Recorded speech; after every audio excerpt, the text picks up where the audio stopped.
MIR. Maryland International Raceway, man, this track is always a tricky stop on the PDRA. It's always hot. There's a lot of chaos going on in the pits. It's real tight. And man, that's the name of the game here, beat the heat. And man, it's hot out here. You can't walk outside without starting to sweat. The track, it gets goofy, and it's hard. It's hard racing conditions. And well, what you just saw was testing, and you could definitely see that we were struggling with those first two hits. It just goes out, and that was the same exact tune-up we were running in Norwalk. And here, it didn't want to go down. It'd go out, get about 100 feet, and just lose the tire. The first hit, bad shake. We tried and clean that up, and we clean it up early, and the car leaves. It drove real smooth out, and then it just acted like it just lost the tire. So we kind of had to take the timing graph, go up, level out, and hold it level as we were coming in right through that point where it was losing it, just to give it that extra momentum, give it that extra time to get through that spot, and then bring it back in. That's what we did, and it worked like a dream for that 85 pass. We haven't really changed much. We've just worked on adjusting timing and getting the car down the track. So we're coming into qualifying. I'm pretty confident now the air is going to be coming down. You know, the heat's going away. We should be able to run a solid mid-80s, mid to low 80s actually, run this next run. And hopefully it'll make us look good. I know we'll be sitting solid in the field because there isn't really that many fast tracks at this race. So we're about to get it done and see what it'll do.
All right, well, qualifying was great. It went really well. We won the 81 at night, gave us the 4th spot. That 4th spot, it's carried through all the sessions.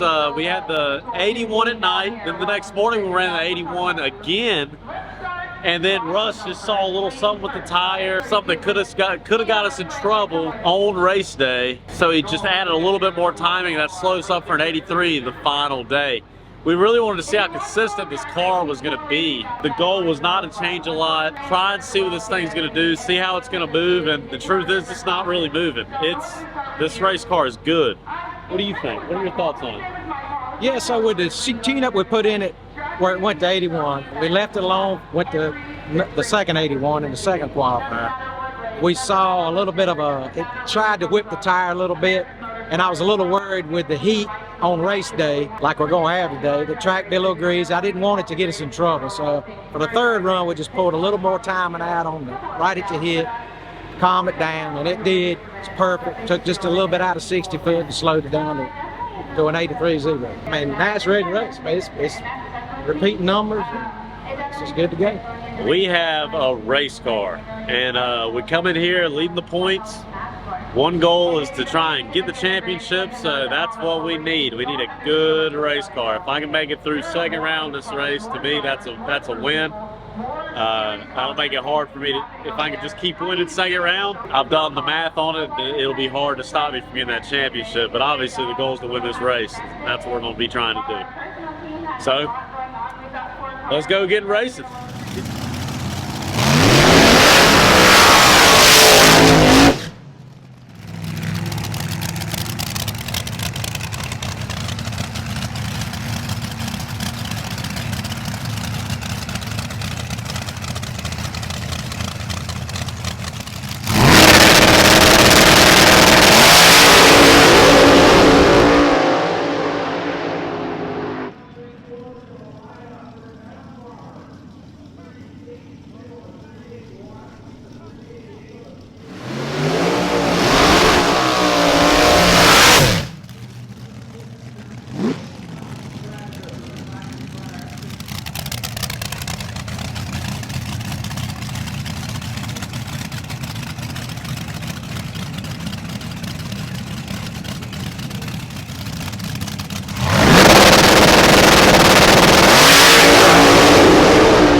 Well, not the race day we wanted. You know, we came out pretty strong with the first round win against Bruce Mullins. Track was not there, not even remotely there. And they just scraped and everything, and I was in my suit and I was hot. And I believe I was 24 on the tree there. I still got the round win. The car still chatted the tire, and when it chattered, I pretty much knew, okay, I'm good. I pretty much knew I killed whatever I needed to kill. So we got by that round. The next round, I pulled 4 out of my box just to set up 20, and the tree looked good, so I thought that 4 out of the box, I mean, that's setting up 20, plus the tree looking good, I figured that's about 10. You know, I felt like 10 was going to give me that advantage that I needed on that run against Larry Roberts, who we built his car. He's a good customer of ours and a good friend. And, you know, we celebrated his world championship with him back in, what was it, 2021? I believe that was when he was the champion. And we celebrate with him. We go way back. We're great friends, and it's fun racing him. But sure enough, I pull that 4th thou out of my delay box to be 4 red. And I just got off Norwalk where I pulled 2 thou out of the delay box to be 1 red. And I don't know, I'm just going to have to put a lock on the delay box, parental controls, something. I don't know what's going on, but anyway, you know, Steve Furr, he had a killer day. He ended up winning the race, and he took away the #1 spot in the points. So now we are behind, and it's time to get our tails in gear and take this back, because, man, I still want my championship. We're still in the running. I believe we're #2 now with Furr #1, probably a round and a half, maybe 2 rounds ahead. What do you think about the runs today?